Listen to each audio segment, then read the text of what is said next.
Buenas noches, vamos a empezar la clase de envejecimiento. Em, ¿Me escuchan bien y están viendo bien la lámina, por favor? Sí, doctora, se escucha bien. Ok, gracias.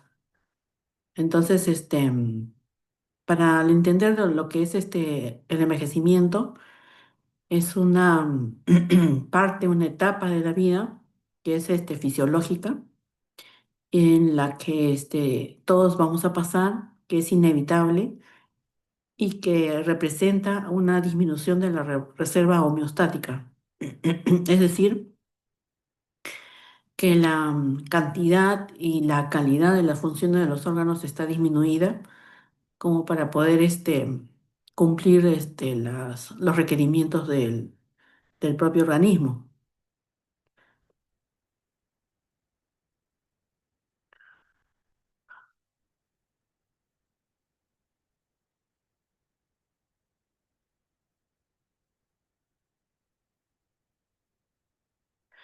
Aquí hay una estadística en la cual está mostrando que antes nosotros como países subdesarrollados teníamos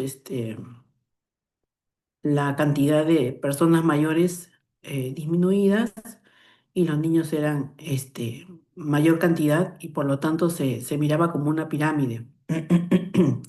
Conforme ha ido mejorando la ciencia y ha ido postergándose más la etapa de la vida adulta, entonces estamos en un momento en el que los adultos son mayor cantidad que los niños, ¿no? Y la expectativa de vida también ha aumentado. Acá vemos en el Perú, por ejemplo, en el año 2000 más o menos, la expectativa de vida era 69 años, ¿no?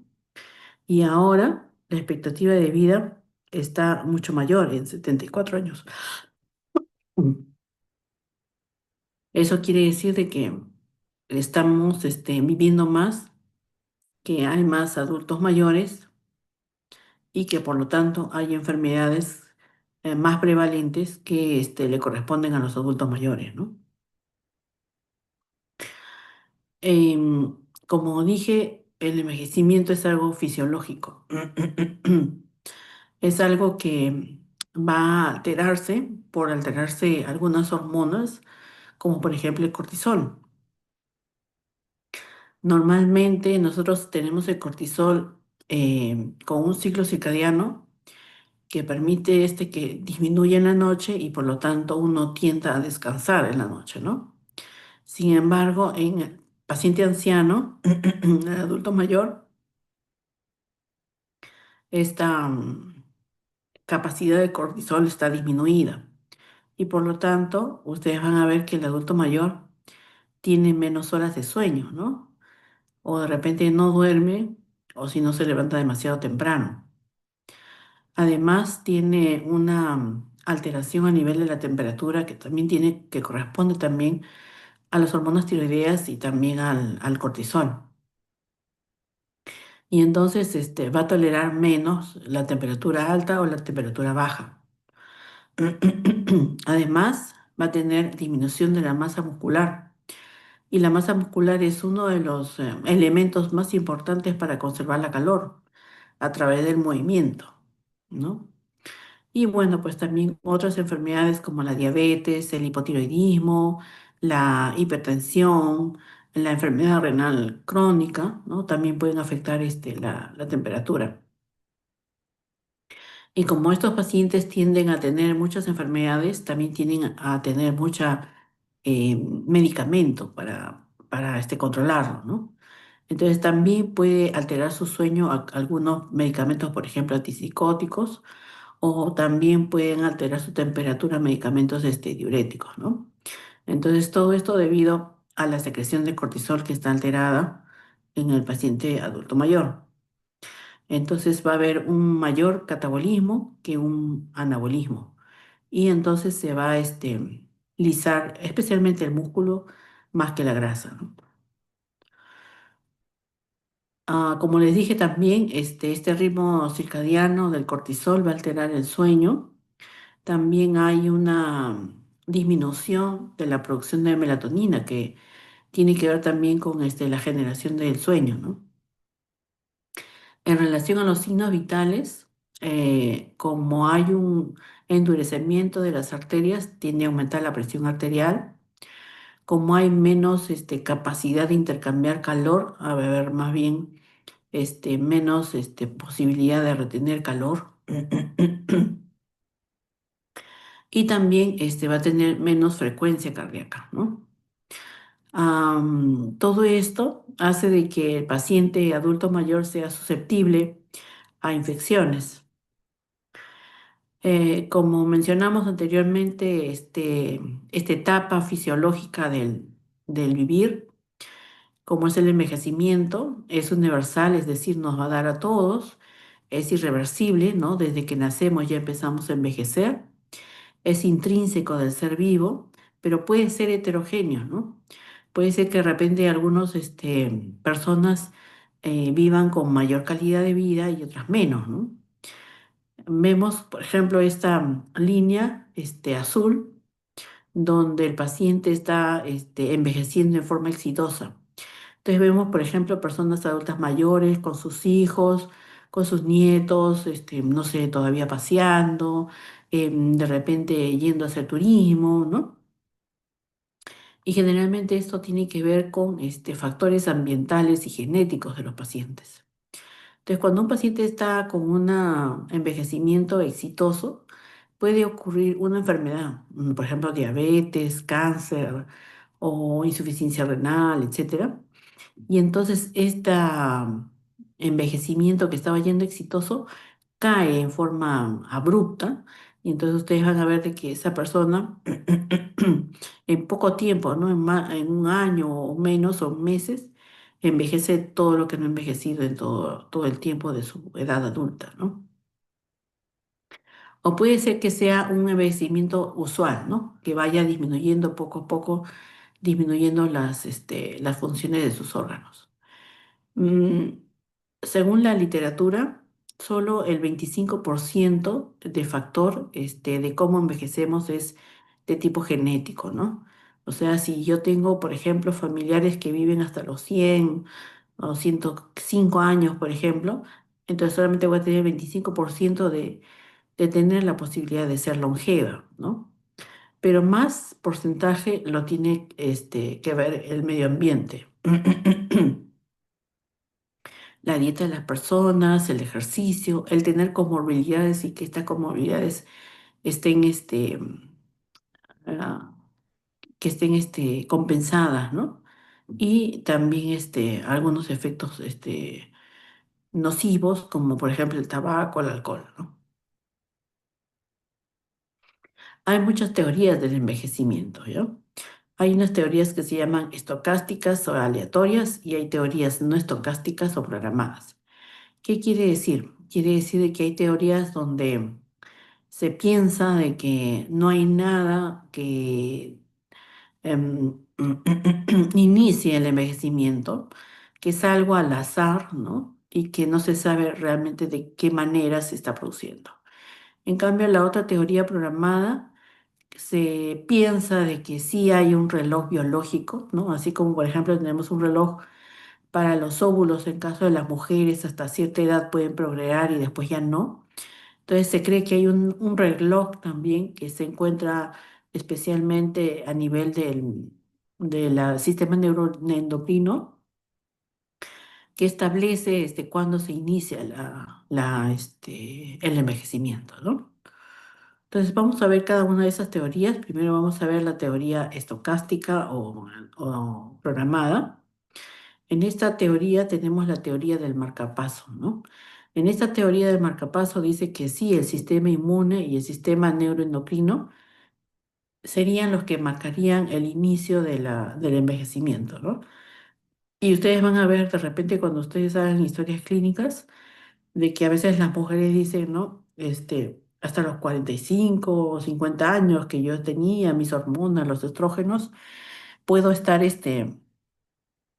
normal, ¿no? Sin dolores, sin achaques. Y pasa el tiempo y entonces la mujer especialmente, ¿no? Tiende a disminuir su cantidad de hormonas de estrógenos y entonces comienzan a tener dolores articulares, bochornos, hipertensión, etcétera, diciendo de que más o menos el sistema endocrino tiene que ver con esto, ¿no? Con el envejecimiento. Dentro de la teoría no estocástica también tenemos la teoría del marcapaso, ¿no? En esta teoría del marcapaso, este, tenemos el acortamiento de los telómeros. Este es un cromosoma y en la parte distal se encuentran los telómeros. Y entonces, cuando una célula se va a dividir, cada vez que se divide va perdiendo longitud del telómero, ¿no? Hasta que llega a cierto momento en que sigue dividiéndose y entonces ya no tiene telómeros para poder seguir dividiéndose y por lo tanto ya esa célula muere, ¿no? Y tenemos las otras teorías, las teorías estocásticas o aleatorias, ¿no? Dentro de estas teorías, tenemos la teoría del error catastrófico, donde dice que cuando pasa el tiempo, y se va produciendo la multiplicación del genoma, este va produciendo errores, constantemente y hasta que llega un momento en que se altera la célula y la función que cumple esa célula. Entonces hay una disminución en la capacidad de la reparación del ADN, una disminución de la metilación, por lo tanto se altera la proliferación y en algunos casos, como se altera la proliferación, más bien puede producirse este crecimiento de células anómalas como las neoplasias, ¿no? Hay alteración en la capacidad de síntesis de las proteínas y alteración pues de la regulación del genoma.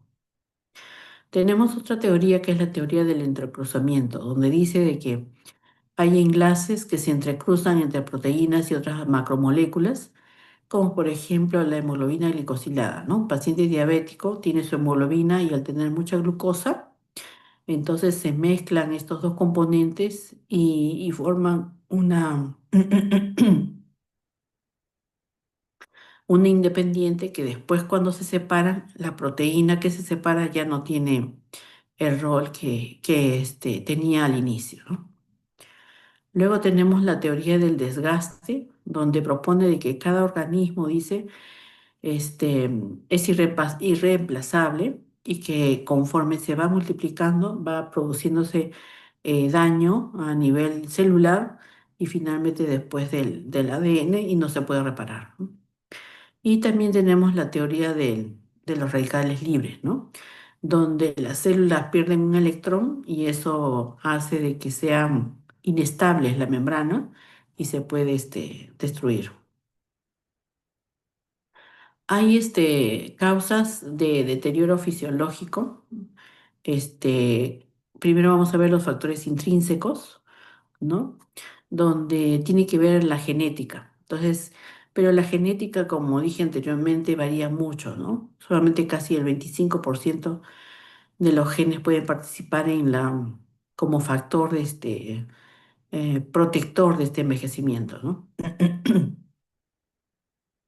Entonces, pueden haber genes que ya marcan el envejecimiento, tanto a nivel de vías metabólicas, a nivel de las vías endocrinas, neurológicas, ¿no?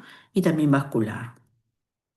Acá vemos de que, por ejemplo, hay algunas enfermedades donde ya tienen identificados algunos alelos que van a producir estas alteraciones genómicas, ¿no? Y entonces va a producirse enfermedades que aceleran el envejecimiento, como el síndrome de Down, por ejemplo, ¿no? Los niños de síndrome de Down tienen alteraciones cerebrales, cardiovasculares, que van a aumentar su velocidad de envejecimiento. y solamente viven hasta cierta edad, ¿no? Hay otros síndromes donde hay anomalías de la reparación del ADN, ¿no? Hay otras anomalías donde hay alteración de la maduración del ADN, por ejemplo, la progeria, ¿no? Miren ustedes, esas personas que son niños aún, pero que van envejeciendo con mayor velocidad, ¿no? Por ejemplo, acá, ¿no? Es una niña a los 21 años y a los 48 ya es una anciana, ¿no? Entonces, el origen genético no es exclusivo del envejecimiento y más bien es multifactorial, ¿no? Como dije anteriormente, hay inestabilidad del genoma, se puede alterar el ácido desoxirribonucleico, ¿no? Acá vemos el ADN cuando forma una transcripción y se multiplica el ADN, ¿no? Y entonces vamos a tener estructuras homogéneas, estructuras que cumplen su función, de colágeno especialmente, que van a hacer de que la piel, por ejemplo, no tenga arrugas, ¿no? Y que tenga tanta elasticidad y que tenga tanta viscosidad y tanta humedad que impida pues la entrada de bacterias. En cambio, cuando ya hay un envejecimiento y ya se altera el ADN, entonces la transcripción y traducción ya no es la misma y entonces se va a formar la disminución del colágeno y se va a formar entonces grietas, ¿no? Y la piel se va a volver frágil, y va a disminuir la elasticidad, la viscosidad y la humedad, ¿no? Hay alteraciones epigenéticas, ¿no? Que la pueden dar el medio ambiente, la alimentación. Hay estudios en los cuales, por ejemplo, el consumo de carbohidratos en perdón, en ratas, hicieron que la velocidad de envejecimiento sea mayor. Algunos medicamentos tóxicos y la disminución de la actividad física, ¿no? Entonces esto puede alterar la metilación del ADN y por lo tanto la disminución de la reparación. Como este síndrome, ¿no? Este síndrome es un síndrome autosómico recesivo, que es raro, ¿no? Donde hay una deficiencia de dos tipos de inmunoglobulinas que ocasionan también defectos en la inmunidad celular, ¿no? Entonces hay retraso mental, miren ustedes cómo están sus ojos con hipertelorismo, significa que hay un aumento en la distancia de los ojitos. El puente nasal es plano, ¿no? En la parte mandibular inferior es pequeñita, se llama micrognatia. Y si abre la boquita sale la lengua grande, macroglosia, ¿no? Entonces, esta es una alteración donde hay una disminución de la metilación del ADN. Como dije, puede haber el acortamiento de los telómeros que ya habíamos mencionado anteriormente. Hay ciertas enfermedades donde estos telómeros son con mayor velocidad acortados, ¿no? Como la progeria. El estrés oxidativo que ya habíamos mencionado.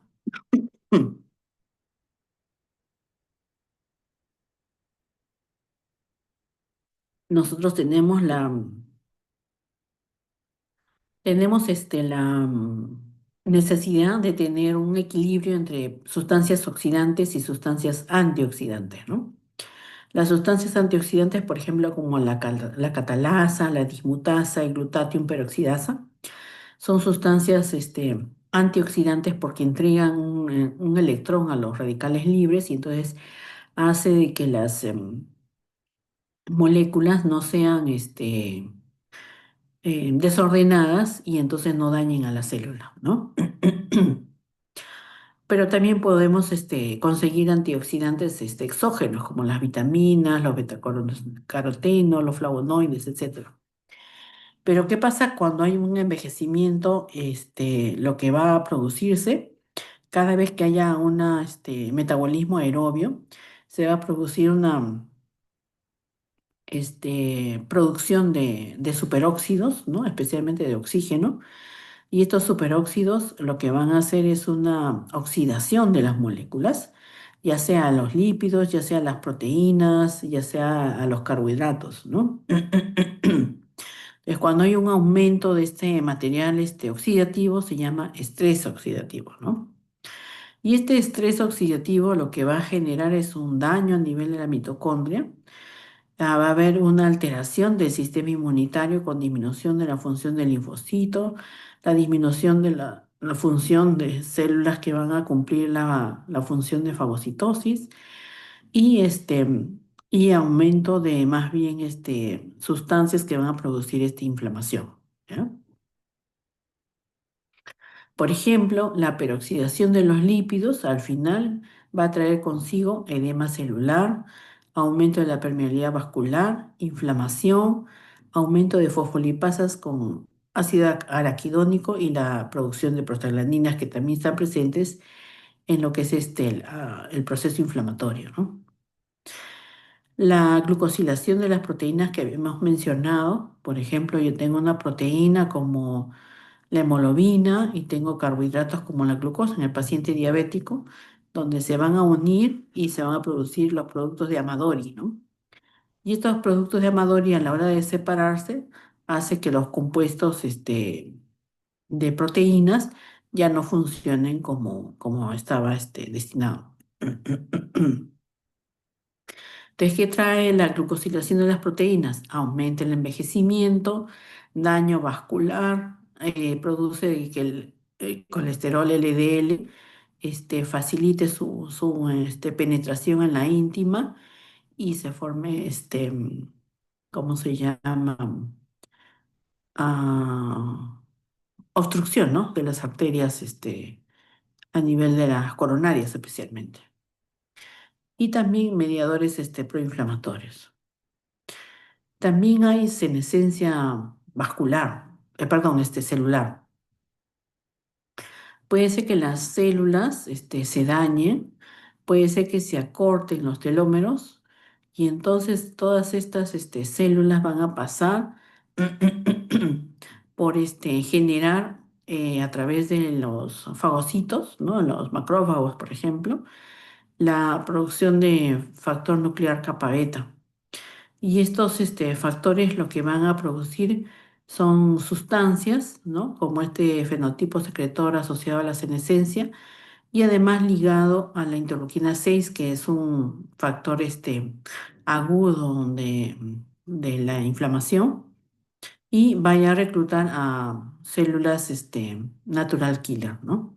Que van a limpiar de estas células que son senescentes. Pero además, esta sustancia, este fenotipo secretor asociado a la senescencia, puede incrementar al gen P53 y esto activa a las células dañadas, ¿no? Produciendo mayor senescencia. Entonces, estamos hablando de los factores intrínsecos, ahora vamos a hablar de los factores extrínsecos, ¿no?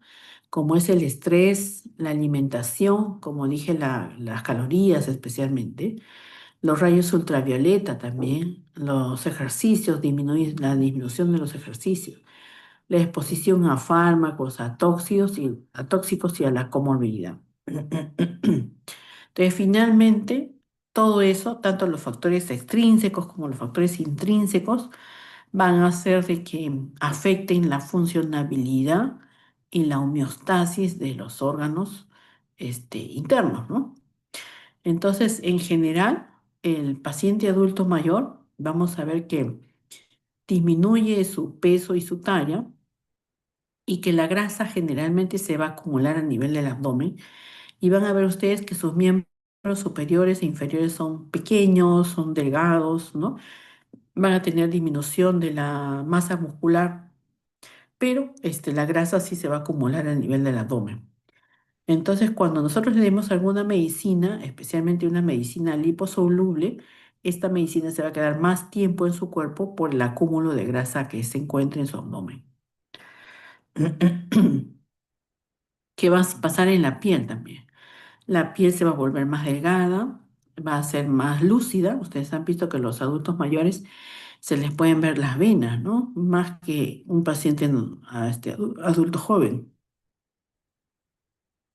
Además, se agrieta la piel, se vuelve seca. Por eso en que los adultos mayores, a veces nosotros hemos visto, por ejemplo, que los familiares van al hospital, quieren atender a su paciente, ¿no? Adulto mayor, y lo que hacen es talquearlo, cuando eso está haciendo que se seque más la piel, ¿no? Entonces el adulto mayor lo que necesita más es cremas, ¿no? Cremas humectantes de la piel. Esta disminución de grosor de la piel puede hacer de que de repente tenga más grietas y tenga más posibilidades de hacer heridas, ¿no? Además, va a disminuir la melanina, no solamente del cabello, sino también va a disminuir de la piel. Entonces van a haber manchas blanquecinas en los pacientes adultos mayores. Las glándulas sudoríparas se van a disminuir. Entonces, un paciente adulto mayor, por ejemplo, que necesite perder calor porque está con fiebre, no va a tener esa posibilidad de sudar para producir esta disminución de la temperatura. Entonces, puede, por ejemplo, si está en un desierto, tiene más posibilidades de morir que un paciente que es adulto joven, ¿no? En relación a lo sistema osteoarticular, como dije anteriormente, va a disminuir el grosor de sus músculos, ¿no? Va a estar atróficos, es decir, no van a tener fuerza esos músculos. Y ustedes han visto algunos comerciales donde los adultos mayores, por ejemplo, no pueden pararse de una silla, ¿no? Sin apoyarse. Y eso es por la debilidad muscular que tienen. Entonces, ¿cómo combatir eso cuando el adulto mayor necesita, por ejemplo, el consumo de proteínas principalmente y también el ejercicio, ¿no? Entonces, si hay una disminución del ejercicio, probablemente se va a llevar a cabo esta disminución muscular. No solamente muscular, sino también óseo. Miren ustedes acá la cantidad de músculo grueso, ¿no? Y acá cómo ha disminuido de volumen. Entonces, en la mujer, especialmente en la mujer, a partir del climaterio, donde no hay el estrógeno, se va a producir una mayor osteopenia, es decir, los huesos se van a desmineralizar y por lo tanto van a tener posibilidades de hacer fracturas, ¿no? En el cambio de los ojos, también va a disminuir la agudeza visual. Se puede observar a veces, ¿cómo se llama? Una disminución de la acomodación. Es decir, por ejemplo, si yo le digo a un adulto mayor, ya mira de cerca este objeto y después mira de lejos, ya no lo va a poder hacer porque tiene disminución de ese reflejo de acomodación, ¿no? Luego va a tener mayor susceptibilidad al resplandor. Por ejemplo, está en la calle y hay un auto que viene con sus faros prendidos, lo va a enceguecer al adulto mayor porque no tiene la posibilidad de tener este reflejo necesario para disminuir la luz, ¿no? También va a haber disminución de la sensibilidad al color, ¿no?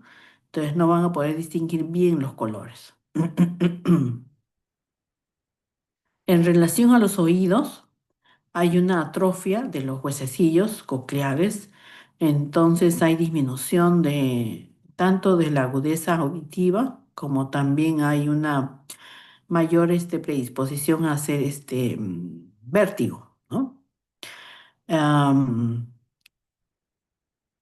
Generalmente estos adultos mayores van a asociar su depresión, ¿no? Su depresión a a, a esta alteración auditiva o visual, ¿no?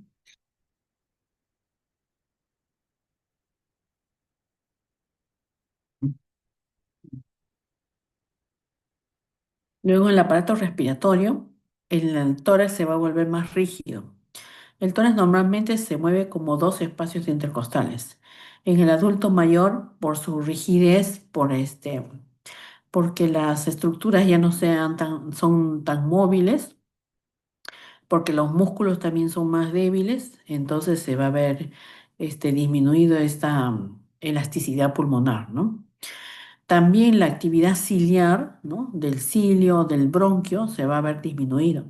Entonces ustedes van a ver de que los pacientes adultos mayores tienen más posibilidades de hacer neumonías y los pacientes niños también, ¿no? Los adultos mayores y los niños. La capacidad vital del paciente adulto mayor va a estar disminuida justamente por esa rigidez que tiene la caja torácica. Va a haber una desigualdad entre la ventilación y la perfusión, porque va a entrar menos cantidad de aire, porque tengo menos posibilidades de meter el aire, pero su circulación sí se va a mantener. Por lo tanto, va a disminuir la presión de oxígeno arterial normalmente. Ustedes saben que la presión de oxígeno normal es de 80 milímetros de mercurio, pero en el adulto mayor es un poco menos, ¿no? Y también va a disminuir el reflejo de la tos. Entonces, es muy posible que el adulto mayor tenga poco este reflejo y eso haga que tenga más posibilidades de neumonía.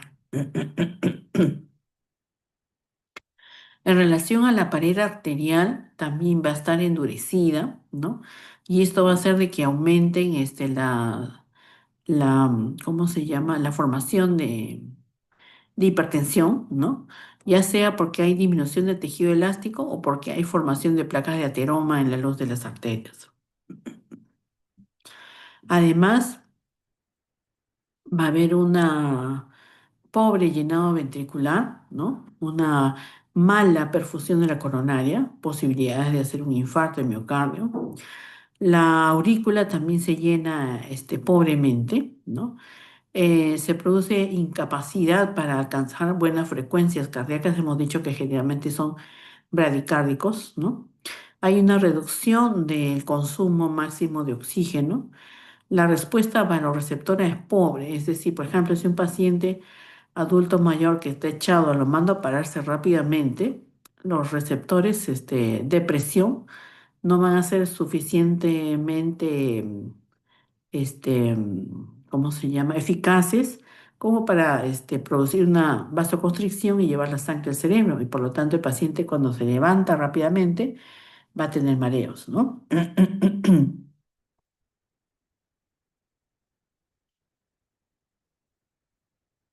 Hay también un envejecimiento cardíaco. Con el pasar del tiempo va a disminuir las funciones cardiovasculares, ya sea por estrés oxidativo o ya sea por la remodelación cardíaca. Eso es debido a la inestabilidad genómica que habíamos mencionado al inicio, que va a producir una disfunción de la mitocondria. Y si hay disfunción de la mitocondria, va a producir una disminución de la producción de ATP y eso va a producir una disminución del metabolismo aeróbico, ¿no? El estrés oxidativo a su vez genera radicales libres, ¿no? Que van a dañar a la célula, que van a producir mayor inestabilidad genómica y también, por lo tanto, apoptosis, ¿no? A su vez, el estrés oxidativo va a liberar más calcio y este calcio se acumula y va a producir también una hipertrofia cardíaca.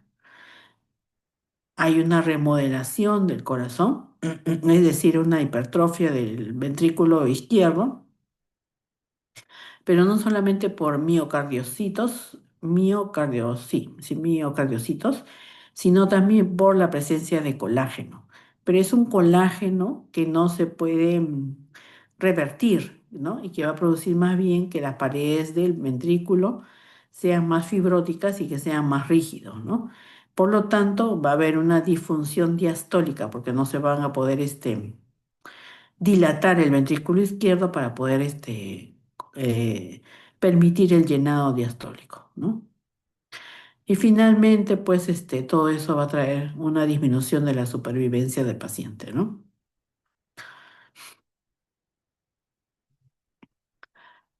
Tenemos una alteración del aparato urinario también, ¿no? Generalmente los hombres van a tener un crecimiento prostático, ¿no? Y cuando ese crecimiento no se trata, va a producir una insuficiencia renal por acúmulo de orina hacia la parte superior, ¿no? Al riñón. Además va a haber atrofia vaginal, uretral en las mujeres, que va a producir también procesos infecciosos en esta zona, ¿no? Entonces, mayor infección urinaria y como les dije, puede haber insuficiencia renal, ¿no? Otro de los componentes por la debilidad muscular que tienen las mujeres especialmente es la incontinencia urinaria, ¿no? Que va a alterar o va a disminuir la fuerza muscular del suelo pélvico y entonces cuando la mujer haga esfuerzos, no solamente se van a salir los órganos, ¿no? Produciendo prolapsos, sino también va a haber incontinencias. Y esta incontinencia va a generar después infecciones urinarias, ¿no? En el caso del aparato gastrointestinal, el paciente adulto mayor tiende a comer un poco, ¿no? ¿Y por qué come menos? Porque tiene la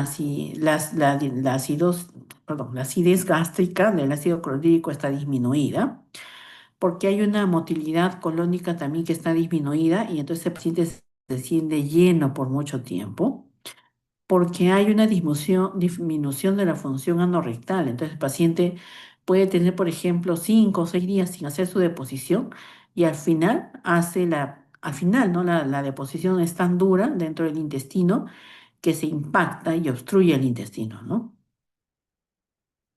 Además, disminuyen sus papilas gustativas. No sé si ustedes han tenido a un adulto mayor que dice que la comida está desabrida, que no tiene sal, que por eso no come, etcétera. Y es porque no quiera comer, ¿no? Sino porque no tiene papilas gustativas que le llamen a tener este mayor apetito.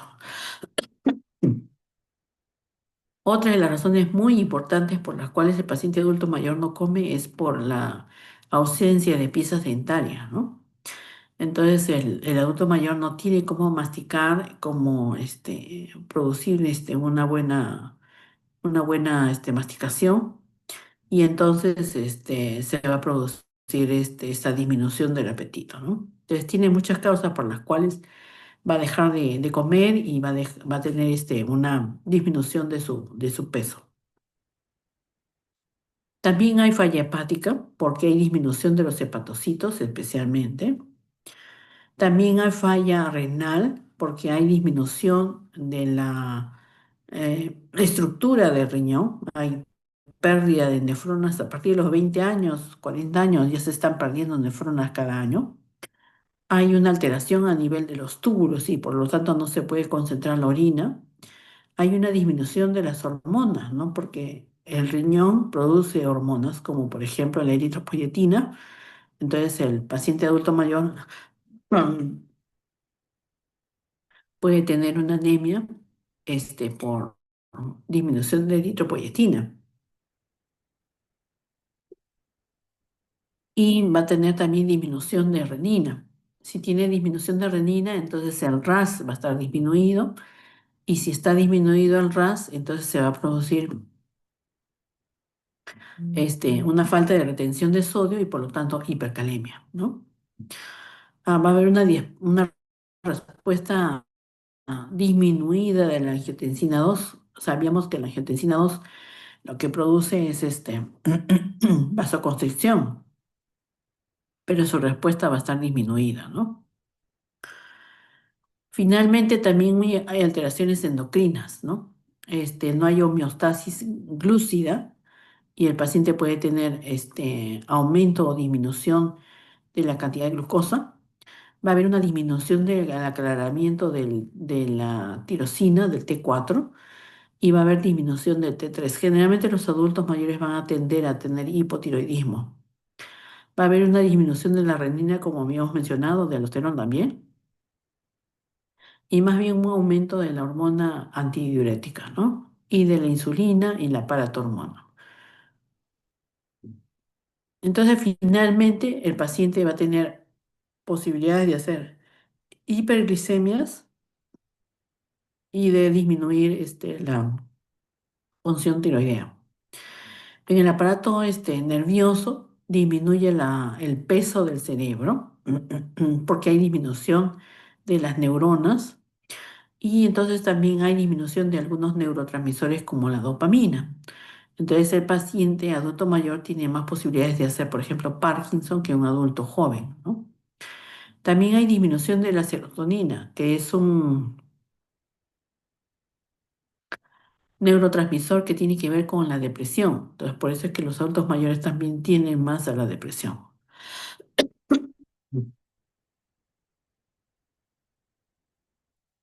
Finalmente, en el aparato hematopoyético, este, la vida del glóbulo rojo realmente no varía, pero sí varía su función del glóbulo rojo, ¿no?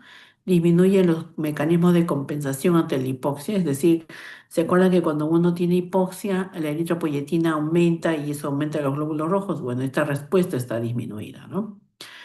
Hay una disminución de la hormona estimulante del crecimiento de los granulocitos, ¿no?